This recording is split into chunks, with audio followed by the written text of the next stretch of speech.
último vídeo que eu gravei, eu cheguei a mencionar que o dia 21 de setembro é o Dia Mundial da Doença de Alzheimer. Por isso, eu gravei aquele vídeo explicando um pouco sobre o homem que descobriu a doença. No vídeo de hoje, eu vou contar um pouco da história da doença de Alzheimer.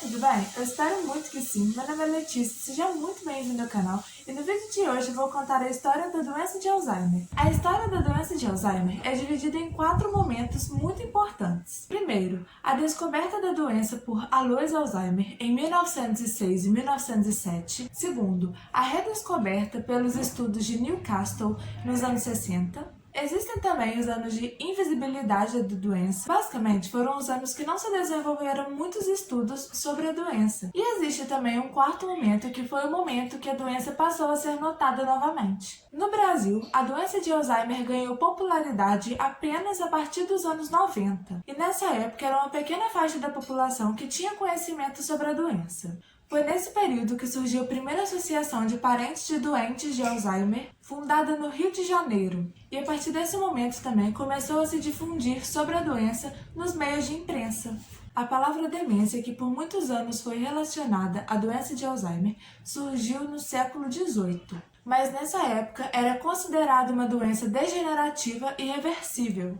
Após vários estudos do caso da senhorita Auguste Deter, que eu já mencionei no vídeo anterior, de apenas 51 anos, eu vou deixar o link do vídeo anterior aqui na descrição do meu vídeo. Por então, analisados os sintomas da paciente, descobriu-se um pouco mais sobre a doença. E foi nessa época também que percebeu-se que essa doença era muito incomum e muito diferente do conceito de demência que tinham até então. Primeiro, um ciúme exagerado em relação ao marido e depois, ao longo dos 5 anos de sobrevivência, alucinações, amnésia e o que hoje é chamado de apraxia, afasia e agnosia. Apraxia, dificuldade de realizar movimentos motores, mesmo quando a pessoa tem vontade e capacidade de praticá-los. Afasia é a dificuldade de linguagem que afeta a capacidade de comunicação da pessoa.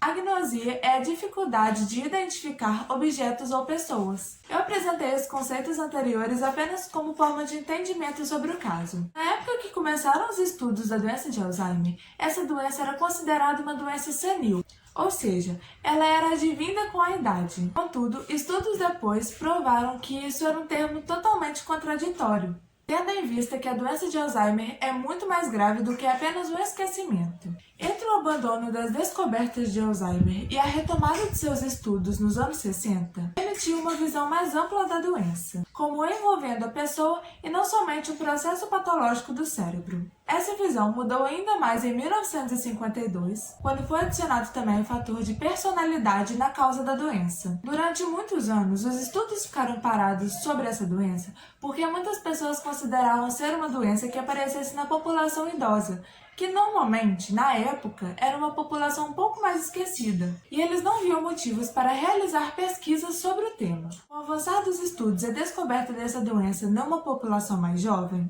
passou-se a estudar mais sobre esses casos, e com o passar do tempo foi se concentrando também mais estudos sobre a doença.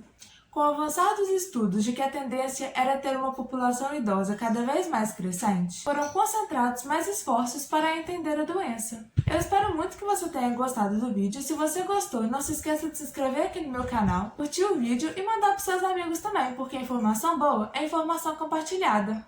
É isso, até a próxima. Tchau, tchau!